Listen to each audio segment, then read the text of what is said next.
Παρακαλούμε να περάσετε στις θέσεις σας. Ευχαριστούμε. Please be seated. Thank you very much.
Άφιξη του Πρωθυπουργού της Ελληνικής Δημοκρατίας Κυριάκου Μητσοτάκη. Arrival of the Prime Minister of the Hellenic Republic, Mr. Kyriakos Mitsotakis. Please remain seated. Παρακαλούμε, παραμείνετε καθισμένοι. Ευχαριστούμε.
Άφιξη του Προέδρου της Γαλλικής Δημοκρατίας, Emmanuel Macron.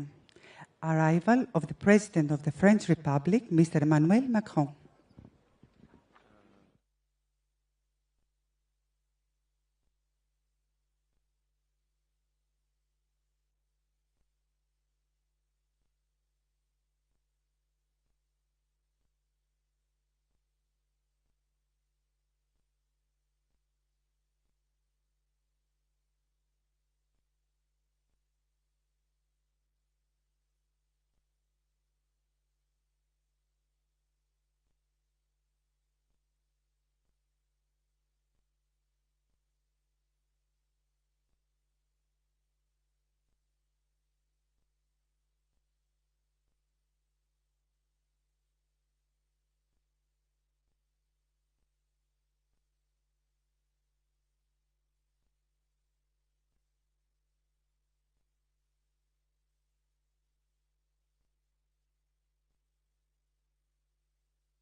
Your Excellencies, President of the French Republic, Mr. Emmanuel Macron, Prime Minister of the Hellenic Republic, Mr. Kyriakos Mitsotakis, ladies and gentlemen, welcome. My name is Iliana Magra, and on behalf of Kathimerini, it is my great pleasure to welcome you to tonight's very special event and to say, Monsieur le Président, bienvenue à Athens, kalos ήρθατε.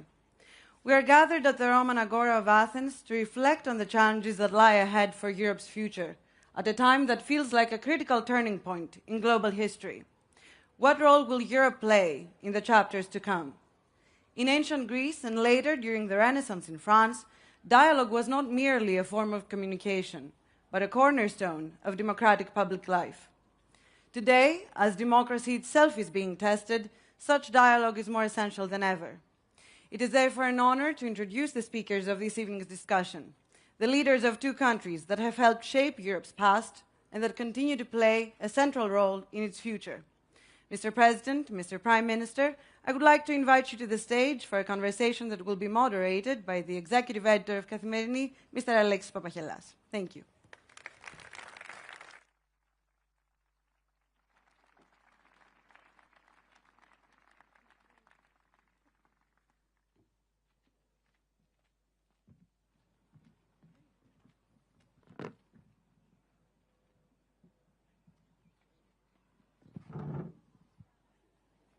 Well, Mr. President, I'm very glad to welcome you on behalf of Kathimerini. Mr. Prime Minister, thank you very much for being here. Well, Mr. President, we rarely agree on things in this country, well, in every country these days, I guess. But one thing we agree on is that we're very thankful for your leadership and vision for Europe in these very difficult times. And also thank you because you keep up a great tradition of France being a very close strategic friend of Greece and of leadership in that respect. So we thank you for both of those.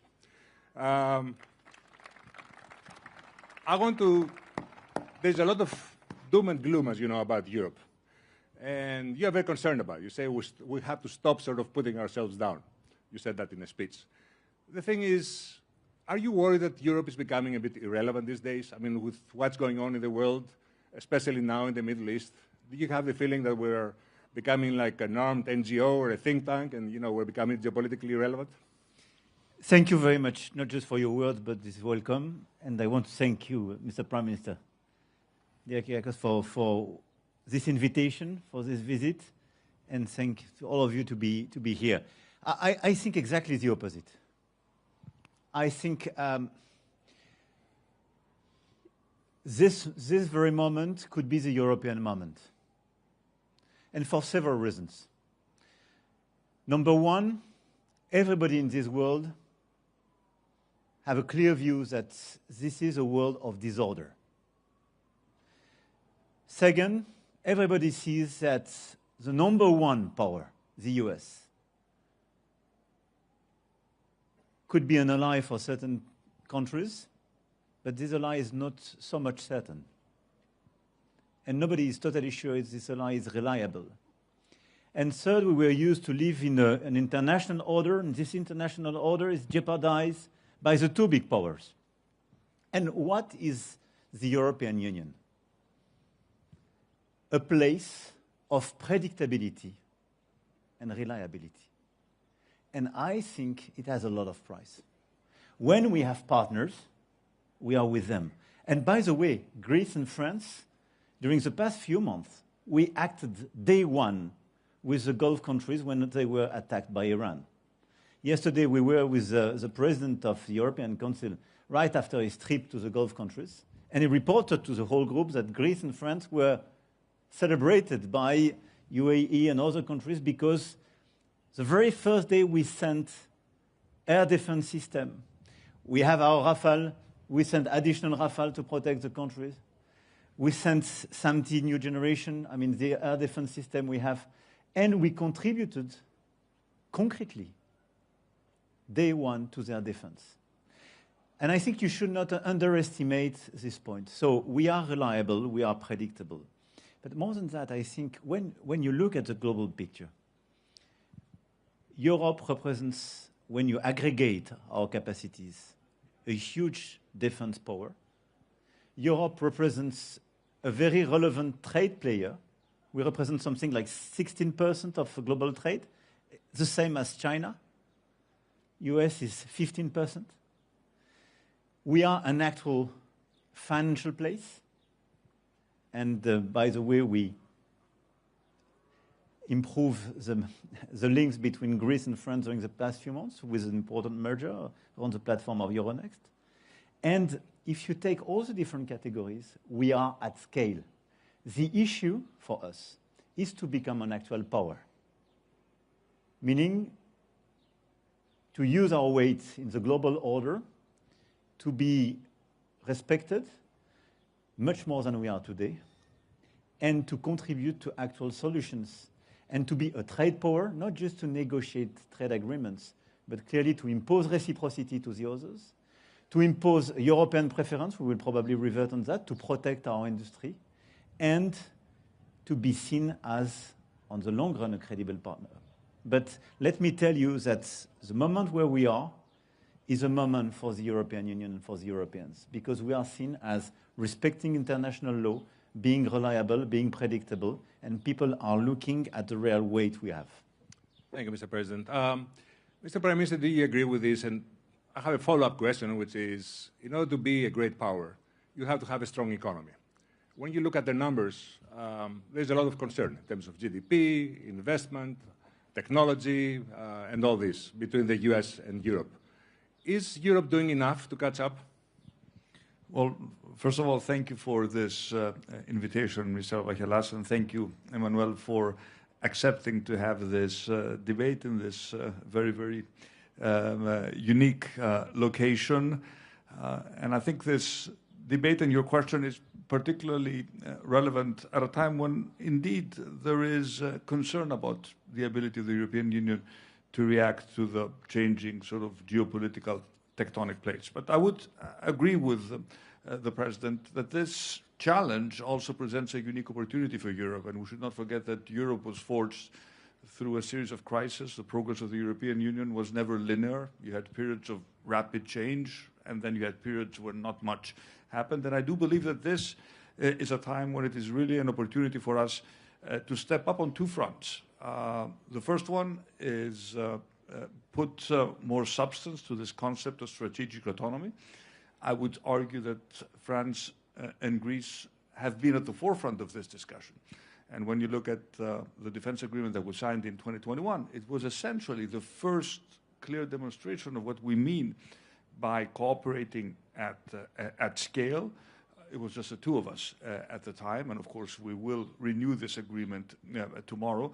But I think there's a greater understanding that we need to take more ownership when it comes to defense. That means spending more, but also being smarter in terms of how we spend, achieving scale, while at the same time also encouraging our defense startup ecosystem to really flourish at a time when the theater of war is completely changing. And of course, the second challenge is strengthen our competitiveness. The Draghi report, which was read by all of us and applauded by all of us, I think presents a pretty accurate diagnosis of the problems, but also the opportunities that we have as a united continent. We're a big market, we're a big trade power. We can do much more at scale, but we need to address issues related to the single market.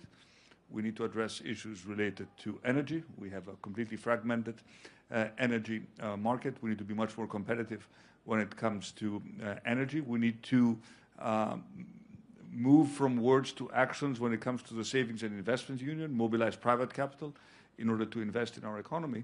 And I would argue that at the European Council there is a general understanding that these are accepted principles. So now we need to move from agreeing to what we need to do to actually implementing these policies. And I think that the next years are really going to be make or break for Europe. And we had a discussion already today regarding the new budget. How much money can we actually commit to these ambitious goals? I think we will have a difficult discussion to convince maybe our more conservative, fiscally conservative friends in the European Union that we need to also mobilize European resources, not just national resources, to implement these goals. But let me conclude my first remarks by saying that we had a similar discussion back in 2020 when many countries, I remember Angela Merkel, was against the Next Generation EU until she changed her mind. And she realized that this is really the time to mobilize European resources to address these challenges. So I think we have our work cut out for us over the next months. But I remain quite optimistic that at this inflection point, Europe has a much more important role to play, and this is something which is understood both by the European Council. I think it's also understood by the European Parliament. It is understood by the Commission. But of course, Europe does not always move at the speeds that many people expect. But when it does move, it can move big. Now, one of the criticisms I keep hearing is that Europe has become the super regulator of the world. Is this super regulation a way to defend European sovereignty, or is this also a method, by which basically you strangle innovation in this continent? And can you strike a balance? This is exactly our challenge. I really believe that we over-regulated some sectors. And as Kyriakos just said, it's clear that we have a challenge, and in fact, it's scale, speed, and simplification.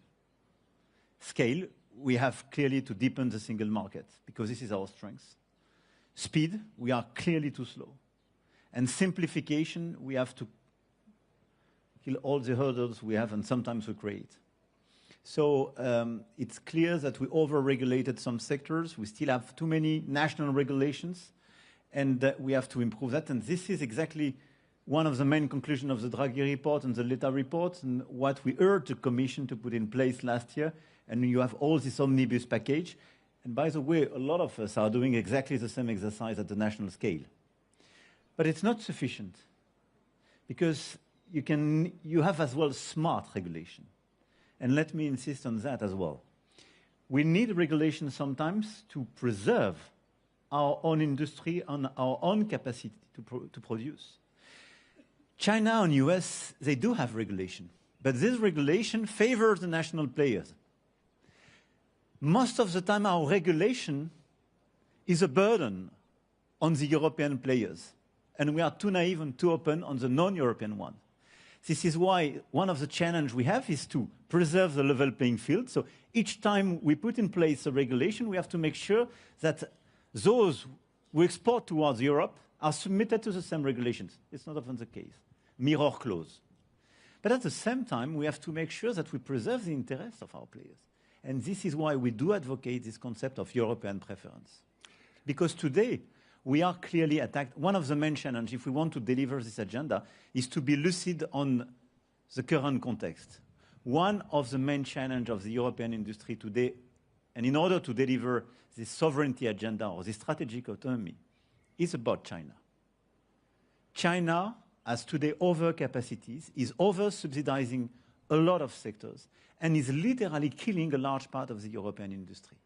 And we are clearly too slow to see that. But look at the automotive industry and the machine tool sectors. You are clearly a landslide approach of the Chinese. Last year, they destroyed literally 250,000 jobs in Germany. We are less impacted, by the way, because we disindustrialized in these sectors a decade ago. But we have to react to that. And the only way to react to that is to put regulation in order to protect these key sectors. The other regulation, but perhaps we will revert on that, is as well to protect our democracy. What we want to do on children and teenagers regarding the social platforms, what we want to do in order to regulate the social network. Is European preference an answer to that, to the competition with China? Definitely. Safeguard clause, European preference. You have to restore the level playing field. You need a fair competition. Each time the competition is unfair, you have to protect your economy. And protection is not protectionism. I'm a strong believer in free trade. But the current world order, when you look at trade, is no more about free trade. On one side, you have overcapacities and over-subsidies in China. On the other side, you have tariffs from the US. If we are in the middle, the only one to be naive and totally open and not to protect our industry, no chance to preserve it. And look at what the Chinese are doing on critical minerals, for instance, and rare earths. They are taking a lot of these capacities, killing the competition.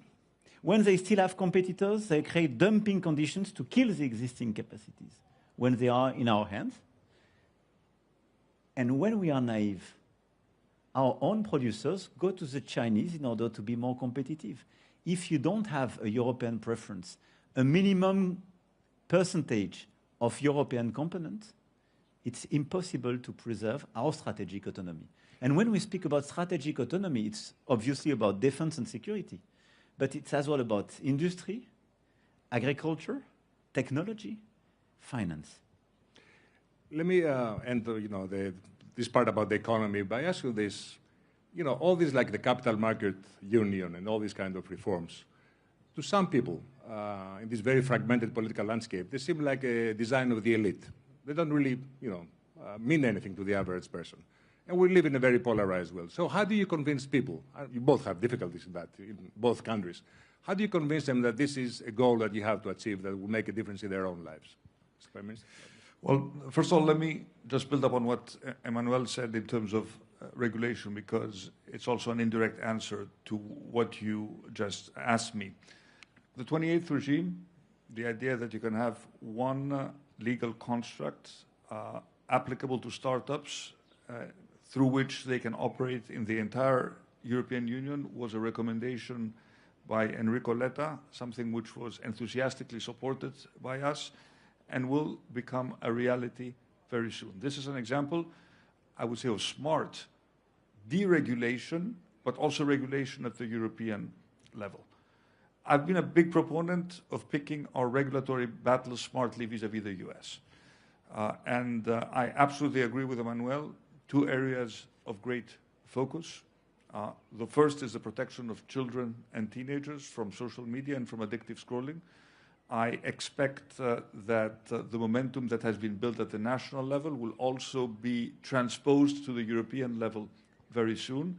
I think we need to send a very clear signal also to the big tech companies that there are certain things which are off limits, that they cannot make money from capturing our children's attention, because we know this is detrimental to their mental health. And the second battle, which we will fight, is preserving the public space.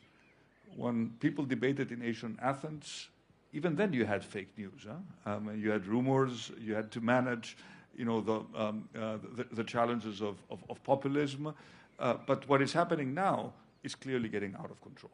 So having proper rules in terms of the public sphere, even in terms of anonymity, addressing the problem of artificial intelligence and the deep fakes which are already present in our debate, this is going to be a big challenge for all of us, especially those of us who will have elections in the upcoming future. Now, coming to your question, I think that we need to be aware and lucid in terms of what the people are telling us is their main concern. If their main concern is affordability, which it is, the high level of prices, we need to frame our debate through that lens. And we need to explain to people that by improving competitiveness, this means better paying jobs. This would mean that free trade means lower prices, that having a functioning market will promote European well-being to the point where we can continue to finance our unique European welfare state. So I think you're right in terms of not making these debates very technical and not using the traditional Brussels language, and to explain to people why, for example, you know, a free trade agreement can be good for our olive oil producers, because we are opening up the market in India, for example, and that it will promote exports this way, and why supporting, you know, the startup ecosystem will mean bringing back, you know, French people or young Greeks from the US to actually work and build foundational AI models in Europe, because this means better wages, more productivity. So making this connection between the macro performance, what it means to improve productivity, and what this means for everyday people, it's critical. We've discussed this at the Council. When we talk about productivity, it doesn't mean anything.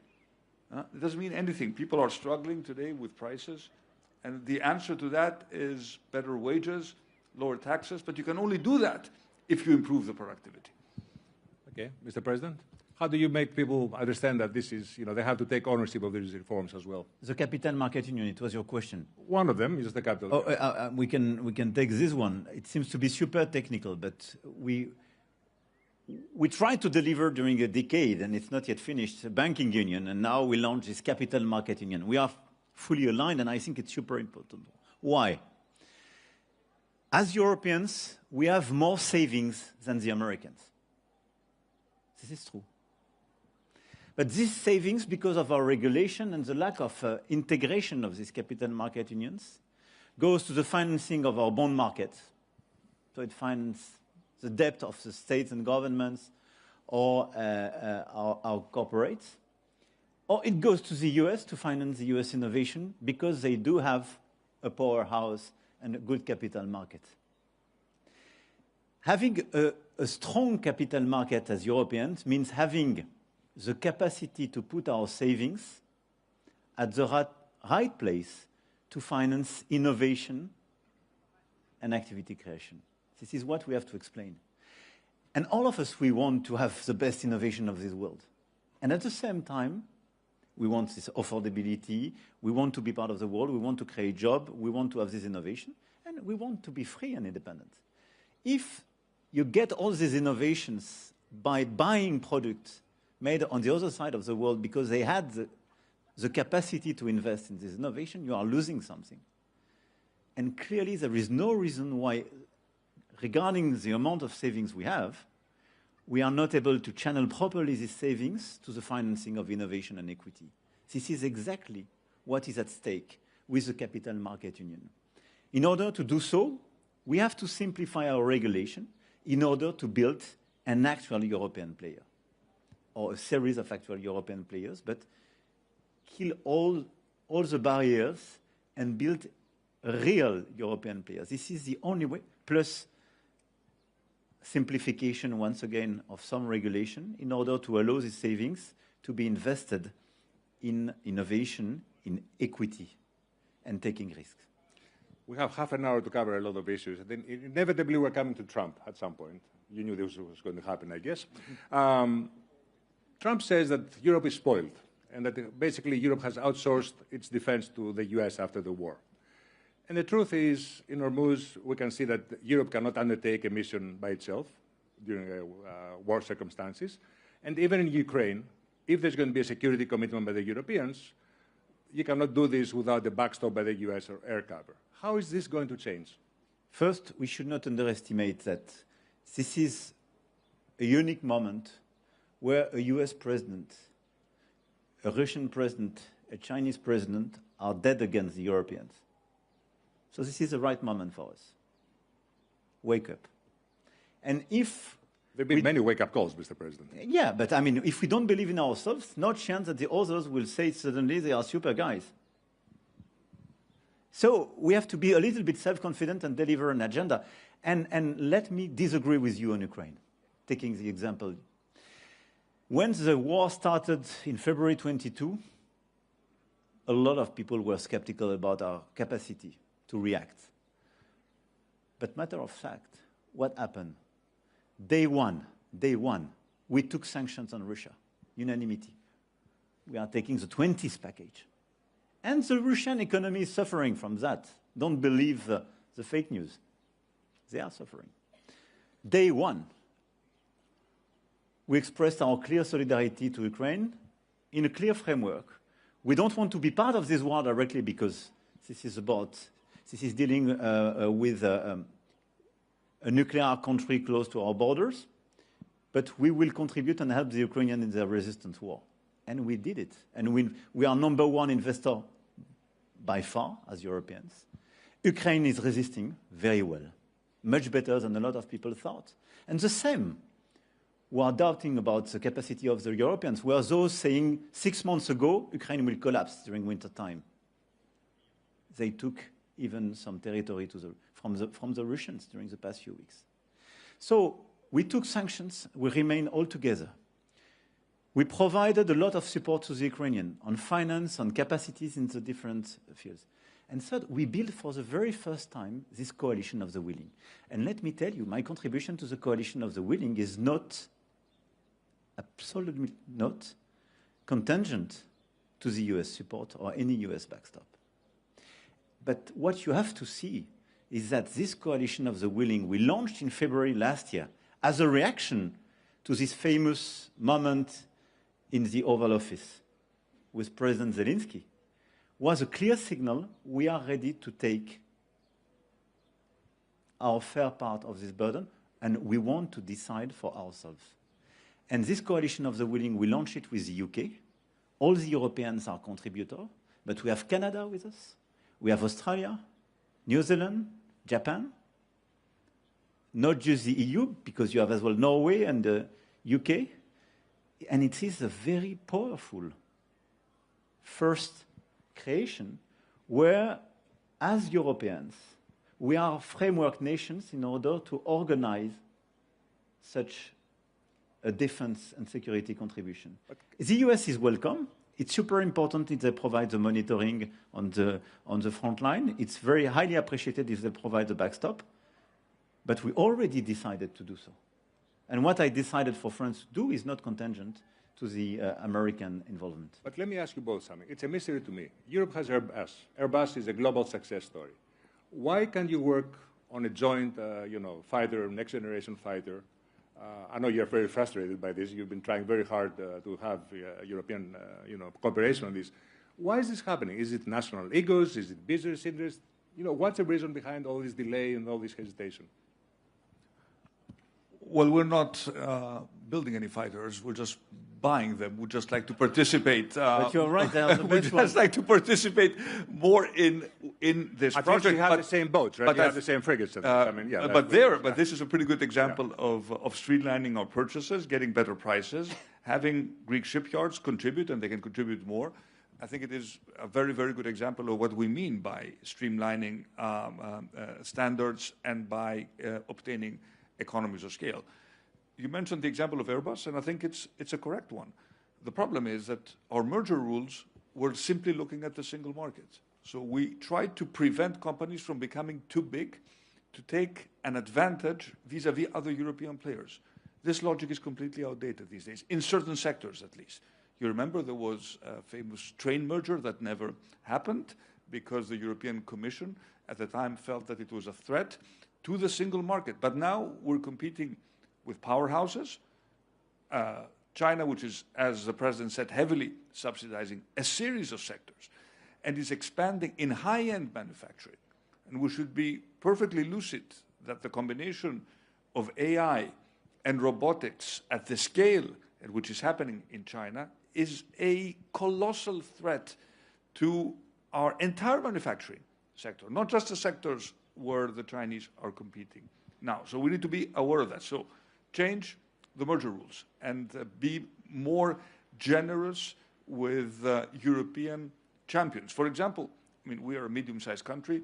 When Euronext came and wanted to buy our stock market, the opinion of the government was positive, because we understand that we need to be part of bigger companies in order to achieve scale. And when it comes to the next generation fighter, I really do hope that you will find a way to sort it out with the Germans, because it seems inconceivable to me, because we want to be part of this project, that we will be faced with a choice of choosing between two sixth-generation fighters. We don't have the luxury in Europe to do that. So I have full confidence in Emmanuel and Friedrich, because they know they take this very seriously. There are companies, of course, there's Airbus, there's Dassault, not always very easy to deal with, but I really think we need to twist their arm. We have to have one sixth-generation fighter.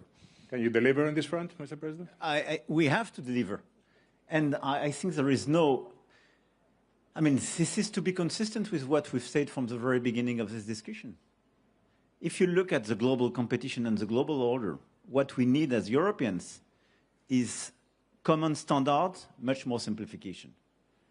As long as we have 6 times, 7 times, 8 times more standards than the US, when you speak about missiles, fighter jets, and so on, there is no chance to be competitive in this world.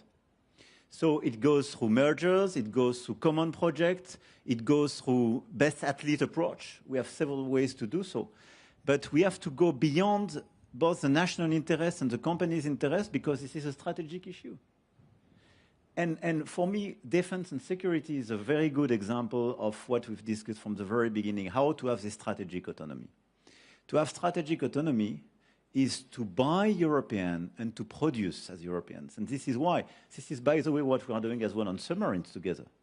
You decided to buy French submarines, and the Kimon is a great source of common pride, and we'll go tomorrow to this frigate together. But progressively, you will have more production on the Greek side, And this is as well a cooperation because it should be progressively a European production. And this is the way, as Europeans, to deal with this issue. A lot of countries didn't have a strong European industry. We cannot just ask them, stop buying Korean or Americans. We should say, you should buy European because this is the only way to be more independent.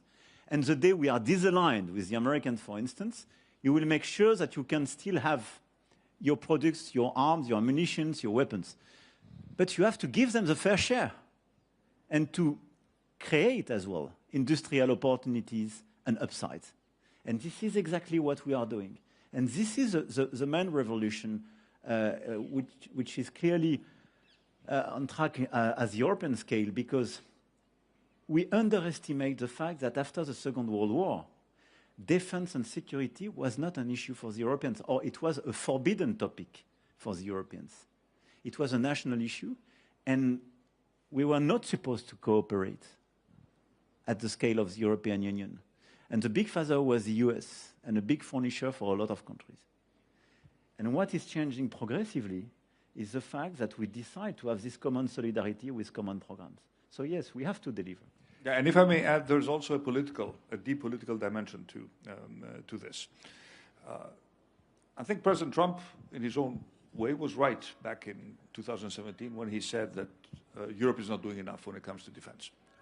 Greece was probably an exception in terms of our spending as a percentage of GDP for our own national reasons. But the truth is that we are spending much more now. But there is an additional dimension that goes beyond the industrial cooperation, and this has to do with our commitment to support European allies in case of a possible threat. What we did in Cyprus was a game changer, because essentially we responded to a request by a member state, which was attacked, and essentially we put we operationalized Article 42, paragraph 7 of the treaties, which is an article no one spoke about until a few years ago. We have a mutual assistance clause in our treaties, and this is our European responsibility. We never spoke about it because we thought that NATO would always do the job. And of course, NATO is there, and Article 5 is a credible deterrent. But what about those countries that are not members of NATO, such as Cyprus? So this is an opportunity to also send a signal that we need to take this article much more seriously. We need to look at the Cypriot lesson, think about what could happen in another case, have exercises in terms of what it would mean if we were again to offer support to a European country under threat. So this is a political statement that we don't just rely on NATO. And we're both of us NATO members, but we don't just rely on NATO, but there is also a stronger European dimension. And by the way, I think this is also good for NATO. I think rebalancing the relationship with the US inevitably will be the result of a stronger Europe. Otherwise, the relationship is going to be lopsided, and we will be eventually pushed around without being able to assert and defend our own positions. We're down to the last 20 minutes. I want to ask you, with all respect, to keep our conversation a bit brief so we can cover a lot of things. You called NATO brain dead a long time ago. It was probably the right prophecy. I think NATO is now in the intensive care. You think it's going to survive? I mean, this morning we heard the Pentagon is thinking about kicking Spain out of NATO. Do you think there might be a European NATO? Or what is that going to look like? I think first we had a wake-up call provided by President Putin in 2022, and it was the original objective of NATO. But it's clear that NATO is under pressure. First, because it's clear that the Europeans had to take their fair share of the burden, what Kyriakos just mentioned, and I agree with him, so everybody is spending more. And at the same time, there is now a doubt on the Article 5, not put on the table by the Europeans, but by the US president. And I mean, it's clearly de facto weakening the strength of the alliance. I think NATO is very useful, first for interoperability, second because it was a very interoperability of our equipment, our armies and so on, and it is a source of efficiency. And because it's a good strategic alliance, very useful for all of us. But I'm a strong believer in the European pillar of NATO. I advocated that years ago. As your Prime Minister mentioned, we together pushed forward this agenda of strategic autonomy, and this is where we are. So my view is that we have to strengthen this European pillar. We should not be the one to weaken NATO.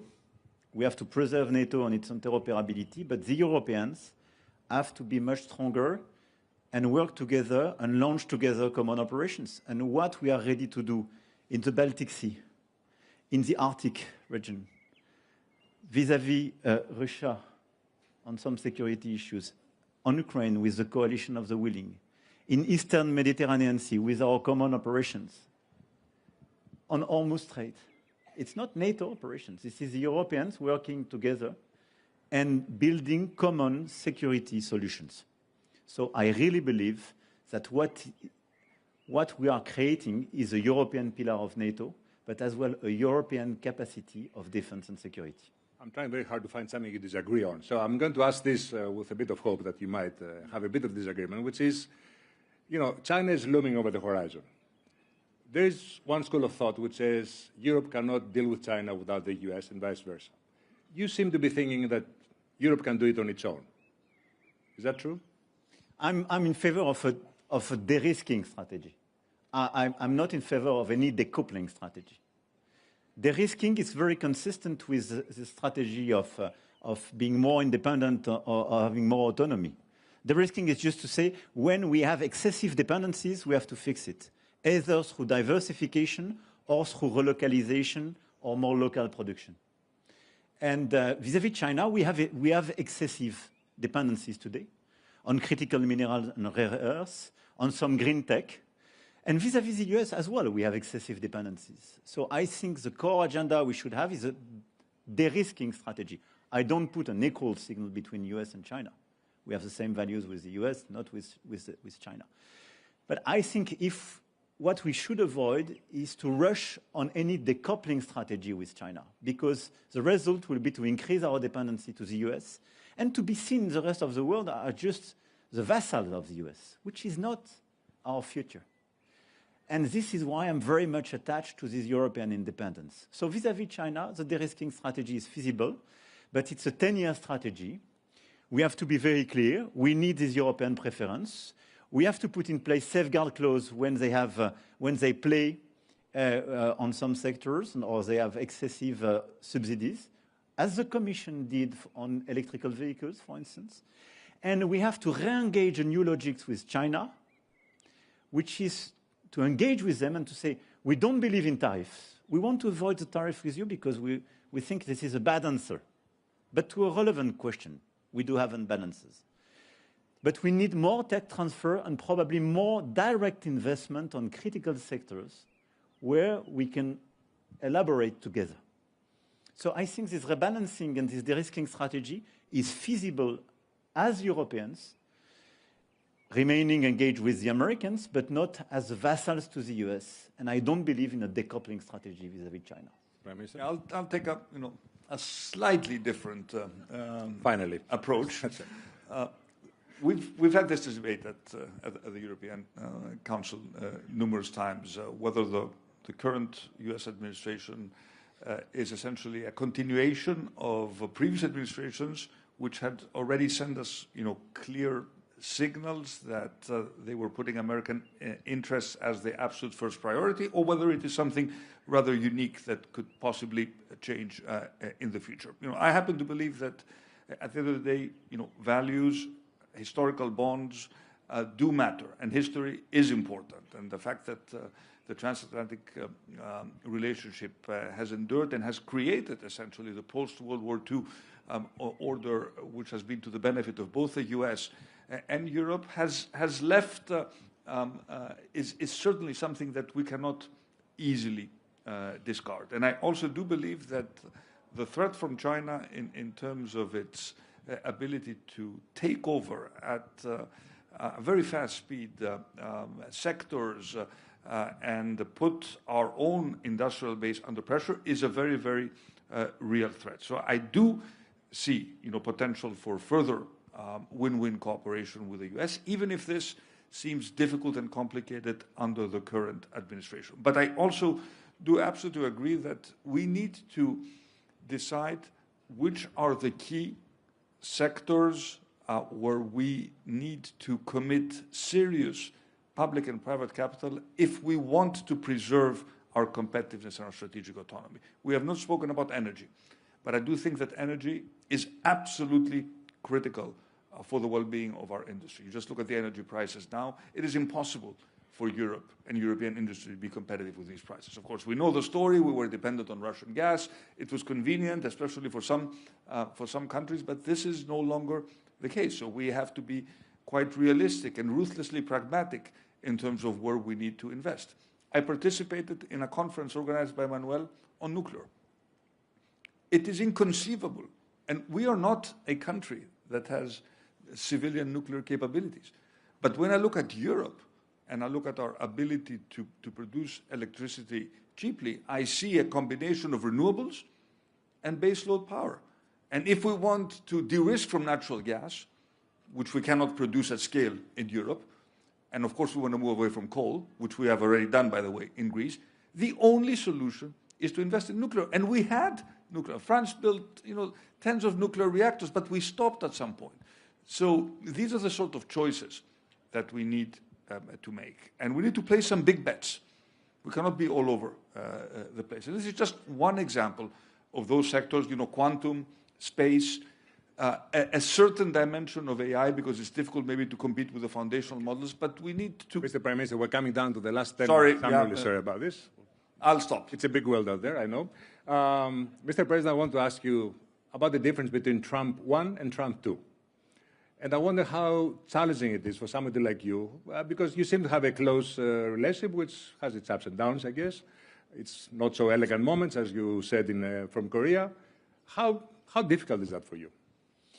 I take the leaders people give to us. Yes. And this is a philosophy we have to adopt. And I know President Trump very well, and I know he's a character, de facto.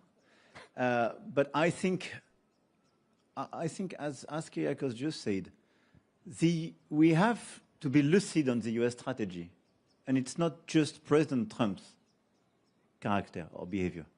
And the United States, I would say since now 15 years, decided number one issue is America, and America first. And I do respect that. And this is his main issue. He was elected to deliver for his main voters and American middle classes. Fair point. The second priority is China. And it started with President Obama, who said, I will be the first Pacific president. And it's quite consistent. And look at what happened during the former administration on Afghanistan or Inflation Reduction Act. I mean, it was not a pro-European approach. And this is not, sometimes President Trump is more explicit about the Europeans and could be more aggressive verbally. But their strategies just don't put the European interests at the center of their agenda. Okay, matter of fact. The point, I think we have to be, we are not here as leaders to make comments on tweets or behaviors. We are here to act and decide. And the unique strategy which makes sense for us, our countries and our continent is just to act, to accelerate, clearly to have more scale and speed, as I mentioned, in order to increase our independence. This is my obsession. So you think if a more predictable, let's put it that way, US president is elected the next time around, it's not going to be back to business as usual? No, I don't think so. I think this is an historical trend. And I completely agree, by the way, with what Kyriakos said on the fact that we can engage with the US on some issues and still makes a lot of sense because of the common values and historical bonds.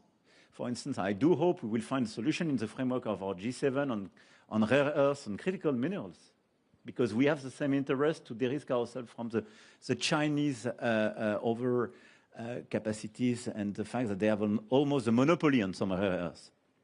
But I really believe that this US approach will last.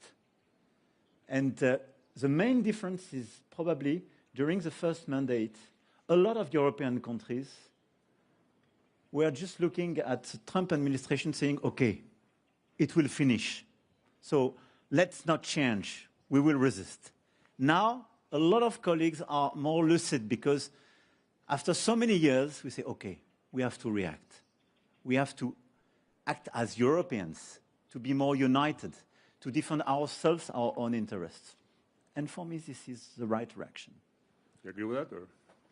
Yes, I do agree, and I think we need to also be aware that the world is not just Europe, the US, and China. Look at the opportunities we have in terms of establishing a partnership with India. Look at the role we can play. Emmanuel alluded to this in his introductory comments in the Gulf, where we are seen now as credible partners at a time when these countries cannot trust the US in the same way that they did maybe 2 months ago. Potential to team up with countries such as Canada, Australia, the democracies of Southeast Asia. So there is a story there which does not leave us alone. It's just, Europe, the US, and China, but then forge these sorts of partnerships which are based on principles and interests, of course. It's based on, on free trade, on rule of law, on freedom of navigation.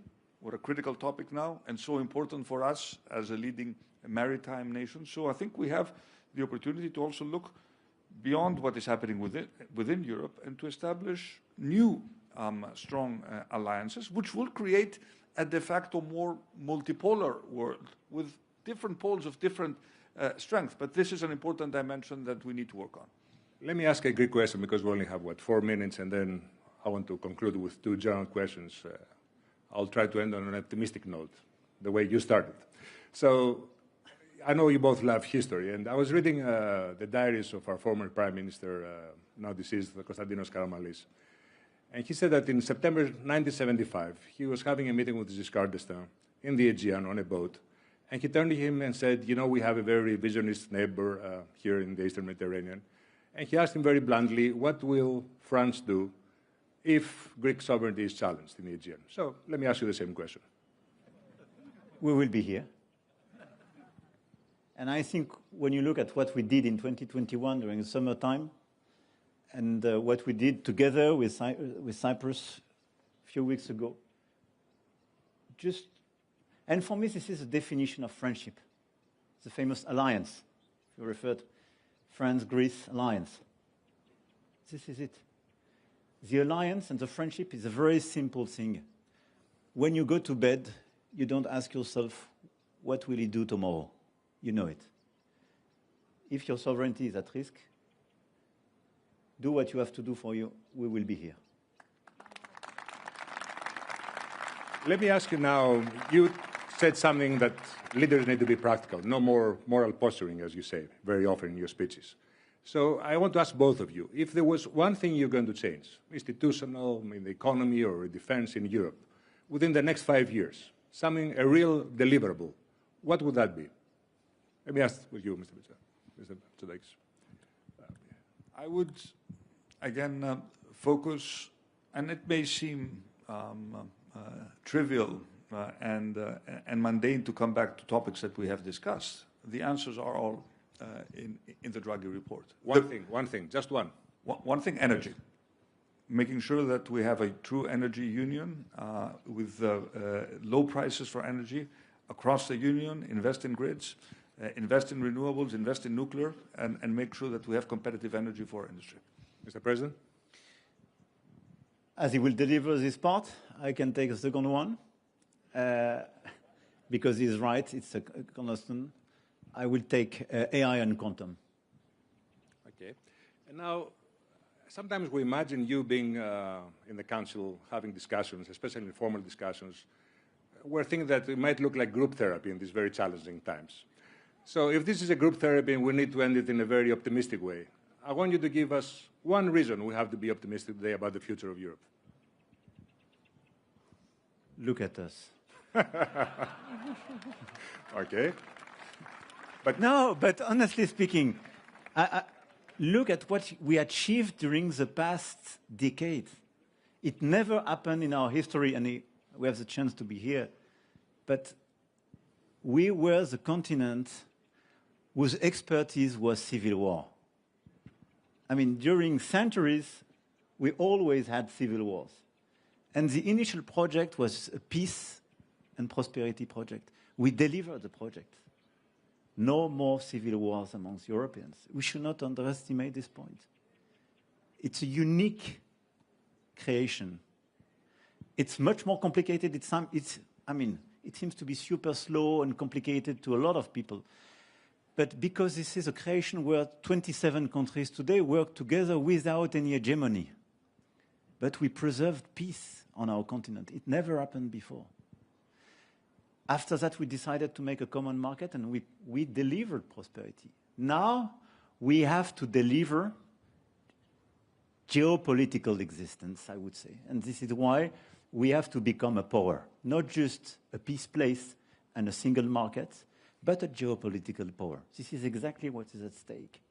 But we delivered the first step. I mean, we wrote the first chapters. There is no reason we will be unable to write a new one. So yes, just be lucid on what we delivered all together. This continent is absolutely incredible in terms of civilization, in terms of strength, and our capacity to deal with our own complexity is incredible. And we can be a real power without using our way of life and the welfare state and ourselves. I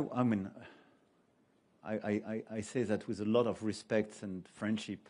In your country, you dealt with that, with a lot of courage 15 years ago.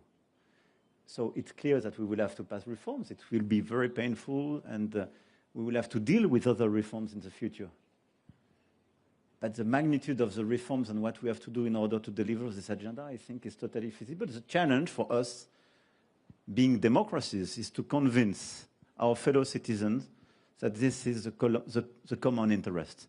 So my source of optimism is the journey we had all together and the capacity we have. Thank you. Mr. Prime Minister? If I were to put you on a plane and you would not know the destination, and you would land in any European capital, you would immediately understand that you're in Europe. And there's something about our way of life that makes us attractive. Why do people want to come to Europe? Of course, there are issues of ensuring that our way of life is sustainable. We have a generous social model. We have free healthcare. We have less inequality. We still have more than we should, but we have less inequality than the US or even possibly China. So we like what we have. We're happy in Europe. It's just a question of with the European way of life. It's just a question of making sure that this European way of life is sustainable. I've been at the Council.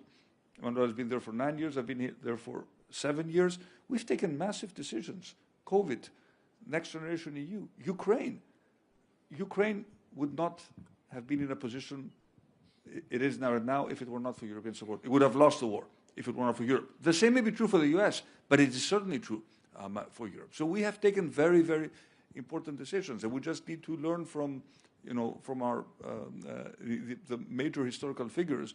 When the time comes and when the crisis hits and when we understand that we don't have time, we take the right decisions. And I'm sure this will happen again at the negotiations regarding the next multi-annual financial framework and the financial capabilities we have to do and implement all the ambitious agenda we spoke about today.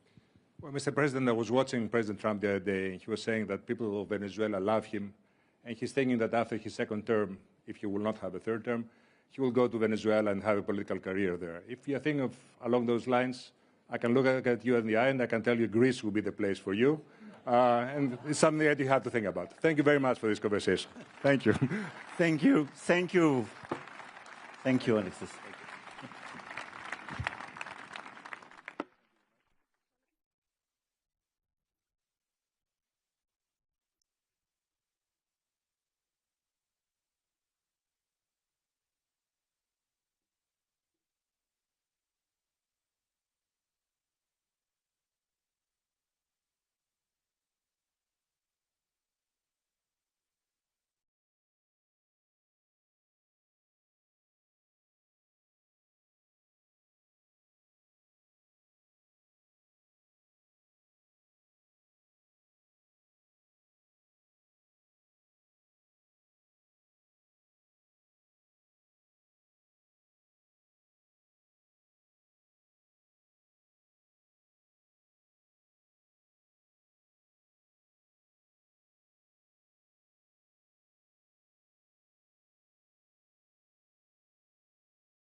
President, please this way.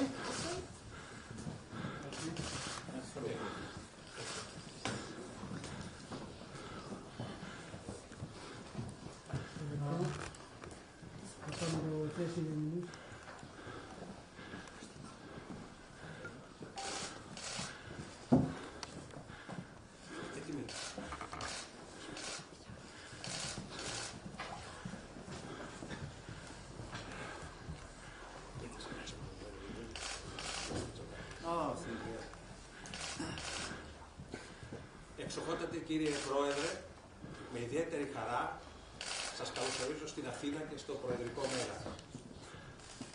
Η παρουσία σας εδώ σήμερα και αύριο επισφραγίζει κάτι πολύ σημαντικό. Επισφραγίζει ιστορικούς δεσμούς των χωρών μας και μακρά σχέση φιλίας και συνεργασίας ανάμεσά μας. Αλλά είναι και κάτι άλλο, κύριε Πρόεδρε. Η παρουσία σας σηματοδοτεί την επέκταση και τη διεύρυνση αυτών των ιστορικών δεσμών και αυτών των φιλικών σχέσεων. Χάρη στη Συμφωνία Στρατηγικής Εταιρικής Σχέσης για την άμυνα και την ασφάλεια που θα υπογραφεί αύριο, αυτές οι σχέσεις διευρύνονται και επιπλέον έχουμε και άλλες συμφωνίες οι οποίες αναδεικνύουν την πολύπλευρη διμερή άριστη σχέση των χωρών μας, συμφωνίες που αφορούν άμυνα, οικονομία, πολιτική προστασία, καινοτομία και άλλα. Αυτή η σχέση, κύριε Πρόεδρε, δεν περιορίζεται στις μέρες μας, δεν περιορίζεται στην εποχή μας. Μίλησα για ιστορικούς δεσμούς. Ας πάμε 2 αιώνες πίσω. Πριν τη στρατηγική συμφωνία που έχουμε υπογράψει εδώ και 5 χρόνια στο Παρίσι, υπήρχε άλλη μια στρατηγική συνεργασία πριν καν η Ελλάδα αναγνωριστεί διεθνώς ως κράτος. Στο Ναβαρίνο η Γαλλία συμμετείχε στον Ενωμένο Στόλο, ο οποίος καταναυμάχησε τον Οθωμανικό Στόλο και υπήρξε αποφασιστικό βήμα στην επανάσταση της Ελλάδος κατά της Οθωμανικής Αυτοκρατορίας.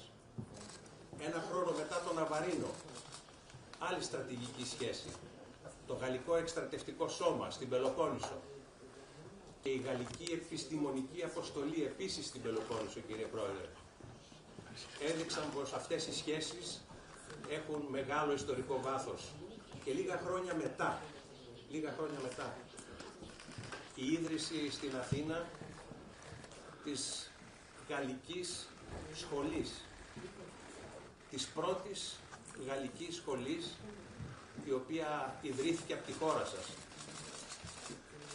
και της πρώτης Διεθνούς Ακαδημαϊκής Σχολής που δέχτηκε η Ελλάδα το 1846, δείχνουν ότι αυτή η σχέση που θα διευρυνθεί αύριο έχει ισχυρά θεμέλια. Συνεχίζοντας, τονίζω, κύριε Πρόεδρε, πως αυτή η φιλία και συνεργασία που μετουσιώθηκε σε συμμαχία δοκιμάστηκε πρόσφατα και στην πράξη και απέδωσε στην πράξη με αποκορύφωμα την συμβολή σας και τη συμμετοχή της Ελλάδος από κοινού με τη Γαλλία και άλλες ευρωπαϊκές χώρες ως ανταπόκριση στο αίτημα της Κύπρου για αμυντική συνδρομή. Εξοχότατε, κύριε Πρόεδρε, είμαστε μέσα σε ένα κόσμο γεμάτο αβεβαιότητα και πολλαπλές κρίσεις. Αλλά αυτή η σύμπλευση των 2 χωρών μας είναι βέβαιο, κύριε Πρόεδρε, ότι αποτελεί ένα υπόδειγμα σχέσης, αλλά ταυτόχρονα επιβεβαιώνει πως η στρατηγική αυτονομία της Ευρώπης μέσω τέτοιων διμερών σχέσεων μπορεί να κατακτηθεί. Βρισκόμαστε σε μια κρίσιμη περίοδο όπου η διεθνής ειρήνη, η διεθνής ένομη τάξη βάλεται, υπονομεύεται από αναθεωρητικές τάσεις και από αναθεωρητές, οι οποίοι μάλιστα, κύριε Πρόεδρε, είναι και μέλη του Συμβουλίου Ασφαλείας των Ηνωμένων Εθνών. Οπότε εμείς τι κάνουμε? Εμείς παραμένουμε προσιλωμένοι στην αξία και στην ανάγκη εφαρμογής του διεθνούς δικαίου. Και αυτή η προσήλωση είναι ο μόνος δρόμος ο οποίος μπορεί να οδηγήσει προς τη διεθνή ειρήνη, προς την ασφάλεια και την ευημερία του σύγχρονου κόσμου. Κύριε Πρόεδρε, στον περασμένο αιώνα, στις δεκαετίες του 60 και του 1970, σημαντικές, προβεβλημένες, ιστορικές προσωπικότητες των δύο χωρών μας εδραίωσαν τη σύγχρονη μορφή των διμερών μας σχέσεων. Ο Κωνσταντίνος Καραμανλής από πλευράς Ελλάδος, σε δύο φάσεις της πρωθυπουργίας του, ο στρατηγός Ντε Γκόλ εκ μέρους της Γαλλίας και ο Βαλερί Ζισκάρ ντ'Εστέν υπήρξαν τα πρόσωπα εκείνα που έχτισαν τα θεμέλια πάνω στα οποία η εξαιρετική μας σχέση βασίζεται. Και με αυτή τη διαπίστωση αυτής της εξαιρετικής σχέσης που βελτιώνεται συνεχώς και βελτιώνεται συνεχώς ακόμη και με την πριν από λίγα λεπτά φράση σας ότι η Γαλλία θα είναι εδώ για την Ελλάδα όποτε χρειαστεί. Αυτή η σχέση λοιπόν δυναμώνει με την παρουσία σας και θέλω να χαιρετήσω αυτή τη σχέση και αυτή σας τη στάση και να ευχηθώ, κύριε Πρόεδρε, οι αυριανές επαφές σας με την ελληνική κυβέρνηση να φέρουν άριστα αποτελέσματα προς όφελος όχι μόνο των δύο λαών, Γαλλίας και Ελλάδος, αλλά και προς όφελος του ευρωπαϊκού μας οικοδομήματος. Σας καλωσορίζω λοιπόν και εύχομαι κάθε επιτυχία στην αποστολή σας.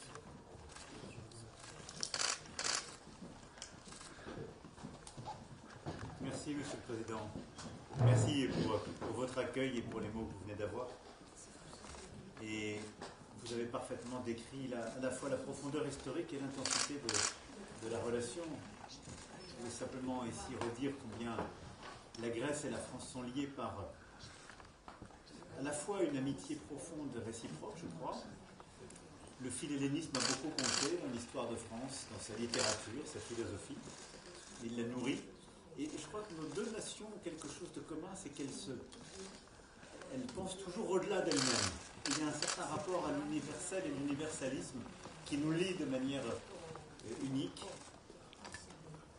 Le XXe siècle a conduit à des temps parfois difficiles, et votre pays en a en particulier éprouvé. Nous avons chacun connu nos drames, mais au fond, depuis ces dernières décennies, d'abord la France, la Grèce, l'Alliance est une histoire singulière depuis que la vie démocratique est ici revenue. Ensuite, l'aventure européenne qui nous lie. Et je crois que ces dernières années ont marqué un tour tout à fait nouveau dans ce désordre mondial que vous venez de caractériser très justement. C'est à la fois notre partenariat stratégique, ce qui a été fait dans 2021 et après. Les avions, les frégates, notre solidarité, notre présence, notre ambition commune, notre affinité sur les questions européennes. Et c'est demain, en effet, ce partenariat stratégique mondial qui va permettre à la fois de consolider cette alliance en matière de défense et de sécurité, mais qui va aussi la compléter dans des tas de domaines. La culture, où nous sommes déjà évidemment très présents ensemble, recherche, la science, la vie économique, l'énergie. Il n'y a aucun domaine qui va échapper au renforcement de notre partenariat stratégique, à la force de celui-ci. Et je crois que c'est vraiment une nouvelle ère qui s'ouvre, à la fois sur la relation bilatérale, évidemment sur les questions européennes où nous sommes affinitaires, dans la région, et vis-à-vis de l'ensemble des pays riverains de la Méditerranée, très l'égard desquels nous avons une politique commune. Et je veux ici dire aussi combien cela vous démontre qu'en effet la France est là, se tient à vos côtés face aux risques, aux menaces, et a envie d'avancer sur ce chemin d'avenir ensemble. En tout cas, je suis extrêmement reconnaissant de cet accueil, Monsieur le Président. Heureux d'être de retour à Athènes et d'être à vos côtés pour cette soirée. Merci beaucoup. Voilà.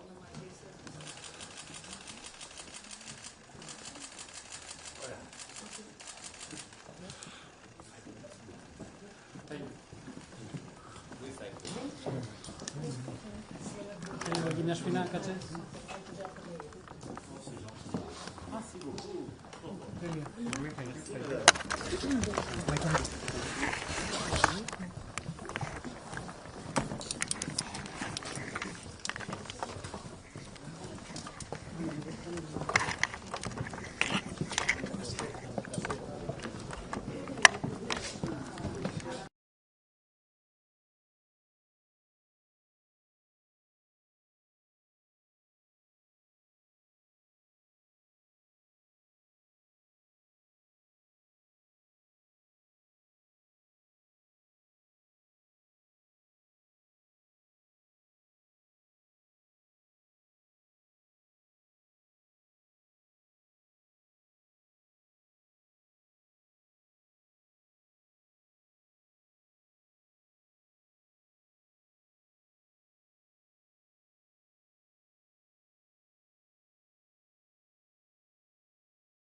η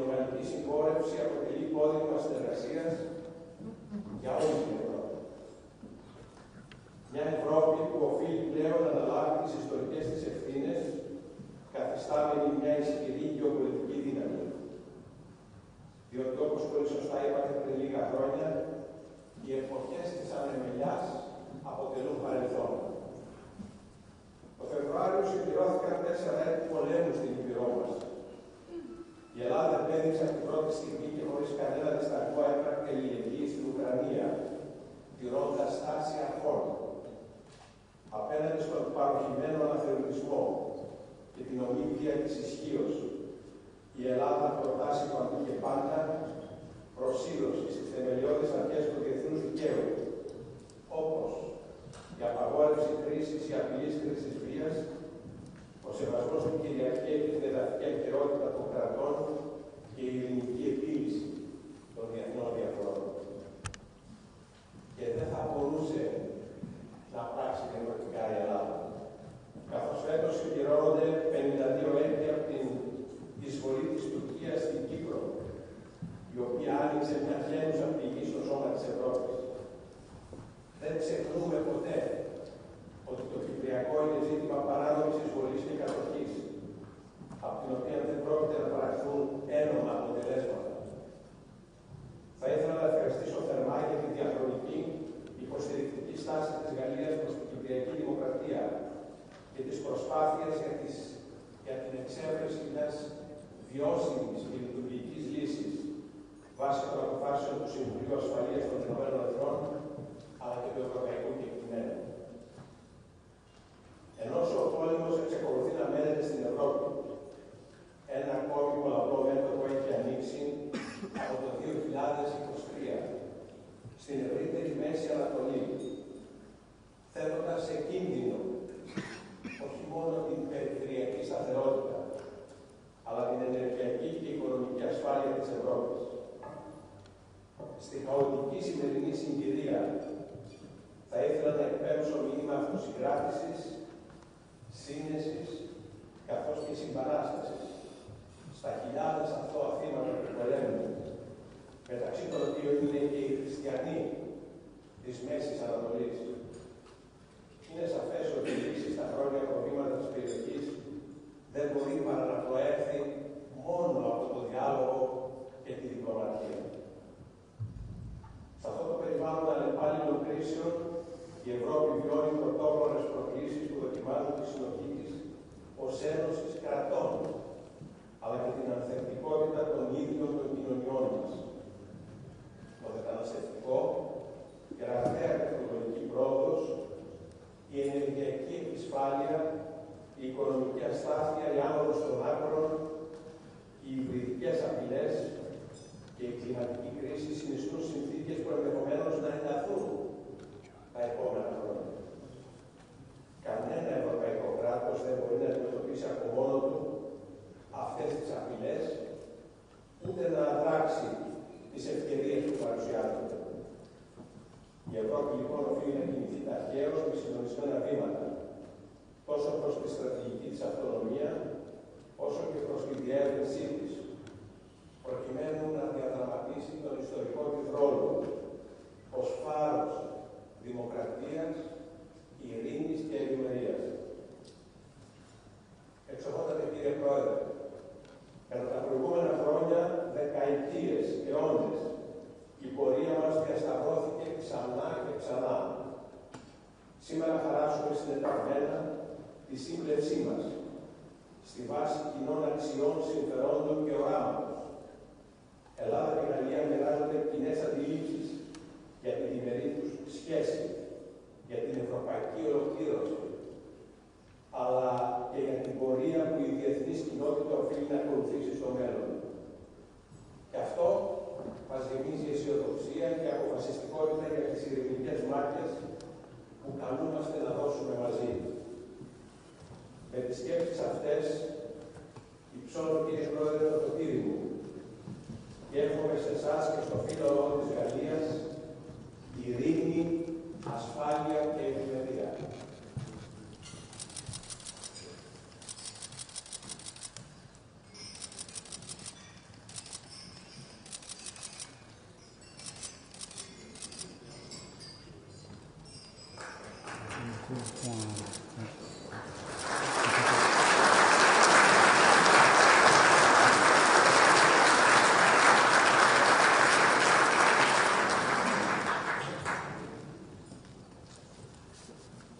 Monsieur le Président de la République et ministres, Madame, Monsieur le Premier ministre, Mesdames, Messieurs les ministres, Messieurs les parlementaires, Mesdames et Messieurs, au grande égalité. Hélas, Galia, si Maria. Ce slogan Grèce, France, Alliance fut scandé par les Grecs lors du retour de Constantinos Karamanlis dans l'avion présidentiel français après une décennie d'exil à Paris, et il est aujourd'hui au fond plus à propos que jamais. Votre invitation de ce soir nous honore, Monsieur le Président, et elle s'inscrit dans la continuité d'une longue histoire, celle des visites qui ont marqué l'amitié entre nos deux pays, celle du général de Gaulle en 1963, ou encore celle de Valéry Giscard d'Estaing en 1975, premier chef d'État à rendre visite au Premier ministre Karamanlis après le retour de la démocratie en Grèce. Car la première était d'origine, la France s'est faite la principale défenseuse de la vocation européenne. Tous les présidents français, je le crois, et tous les Français, sont en effet depuis toujours animés par l'idée que l'Europe, sans la Grèce, ne serait pas l'Europe. D'abord, ce fut par la volonté de consolider le retour de la démocratie dans le pays qui en fut le berceau. Ensuite, par un sentiment tenace de solidarité venu de loin et qui ne s'est guère démenti lorsque l'histoire se fit il y a 15 ans notamment, tumultueuse pour vous et pour nous tous européens. La profondeur de ce lien, vous l'avez rappelé un instant, Monsieur le Président. Chacun ici l'accueillir le remonte à l'Antiquité, le fil hellénisme qui a nourri la pensée française, sa littérature comme sa philosophie. Au fond, cette complicité qui a fait que vous avez inventé les Jeux Olympiques, il a fallu un Français pour les réinventer. Ça mérite du soutien français à votre lutte pour l'indépendance aussi, nourrit d'une soif de justice, une admiration historique, celle de ces combattants français volontaires, de Navarin à la Morée, celle des intellectuels, des artistes qui les mettent, tous animés par les mots de Byron, Chateaubriand, Hugo, les pinceaux de Delacroix, présents jusque dans votre bureau.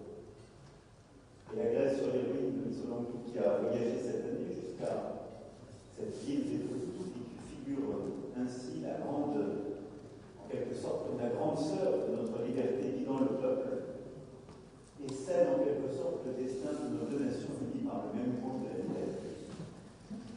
Sont venues plus tard les épreuves de la guerre civile et de la dictature, et là aussi la France a fait sienne les enfants de la Grèce. Et ils le louent bien en nous, mettant tout le génie créatif de leur pays d'origine au service de son développement, Costa Gavras, à Cornelius Nestoriadis, et tant de destins scellés présents autour de ces tables. Et je veux ici les en remercier. La France n'oublie pas nous. Les milliers de Grecs qui se sont portés volontaires pour la défendre. Des tranchées de la Grande Guerre jusqu'aux armées de la Libération avec toujours cette même volonté de se tenir côte à côte lorsque nos valeurs de liberté et de démocratie sont menacées. Cette histoire commune est profondément européenne. Nous fêtons cette année l'anniversaire de l'adhésion de la Grèce à la communauté économique européenne, 45 ans de fidélité, de solidarité, unis par cet idéal de liberté universelle. 45 ans d'admiration mutuelle, résolument méditerranéenne mais aussi européenne. Et sur ce sol historique, nous bâtissons la vie. Nous bâtissons en étant côte à côte dans les temps difficiles, nous bâtissons en ayant aussi la même volonté d'innovation, de technologie, de culture, de défense et de sécurité. Je dois dire à quel point nos deux pays, je pense qu'on voit que M. le Premier ministre, sont, comme on le dit, affinitaires sur tant de sujets. Et nous le faisons aussi avec beaucoup de respect et d'admiration pour le chemin parcouru par notre pays durant les 15 dernières années. Le succès économique grec est admirable à tous égards. Il s'est bâti sur des sacrifices réels que nul n'oublie. Mais il force le respect de toute l'Europe et a rendu l'Europe elle-même plus forte. Le succès incarné symboliquement depuis quelques semaines par votre présidence de l'Eurogroupe que la France a soutenu. Alors, vous avez tout dit des tumultes actuels du monde et ce ne peut pas être plus long, Monsieur le Président. Et au fond, en effet, depuis 2021, nous avons construit un partenariat nouveau au service de votre sécurité, de notre souveraineté, conscient aussi que lorsque la Grèce peut être menacée, c'est l'Europe tout entière qui est, la France aussi. Demain, nous allons ensemble renforcer ce partenariat en lui donnant un visage nouveau, continuant à renforcer le plan de sécurité de mais aussi de culture, d'économie, d'innovation. Aucun champ n'échappera à ce qui va être scellé demain, et ce que vous aurez à nourrir. Et je le dis ici devant les plus éminents représentants de nos industries, de notre économie, de notre défense, de notre culture, qui sont présents autour de ces tables. Et vous aurez à le faire parce qu'au fond, notre destin est scellé depuis tant de siècles.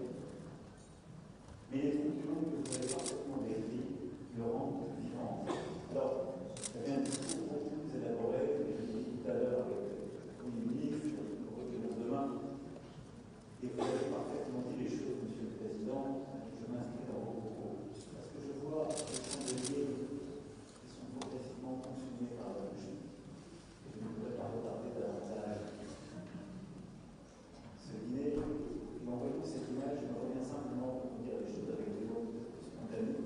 Une image que j'ai souvent convoquée et qui est dans les lettres que vous avez fait à ce livre-là. Il va un jour chez elle pour lui la retrouver, c'était son amoureuse. Et alors qu'elle est absente, il écrit que la bougie progressivement se consume. Et il est frénésie, noircit les pages. Et à un moment, la bougie se consumant, il me voit tout terre. Et il a cette phrase pour lui dire, je ne sais pas si j'écris encore sur la page, mais partout vous n'arriverez pas à me lire, c'est simplement que je suis. Alors que tous les mots que je n'ai pas prononcés ce soir sont au-delà de tous les grands discours. Je voudrais simplement que vous êtes tous ici, en classe. Vous sachiez une chose très profonde. C'est qu'au-delà de tous les mots, au-delà de tout ce que je n'ai pas prononcé ce soir pour la vie, n'oubliez jamais que les Français vous aiment. Et que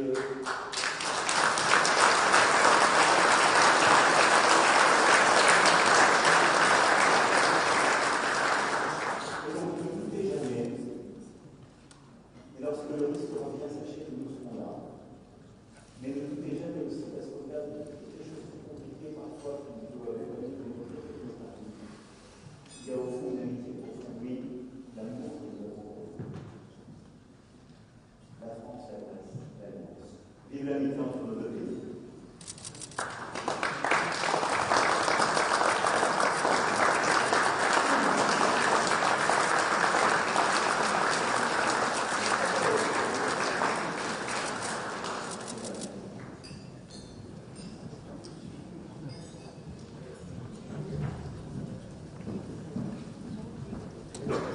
Thank you guys. Let's go. The next one up here. What? What did you do?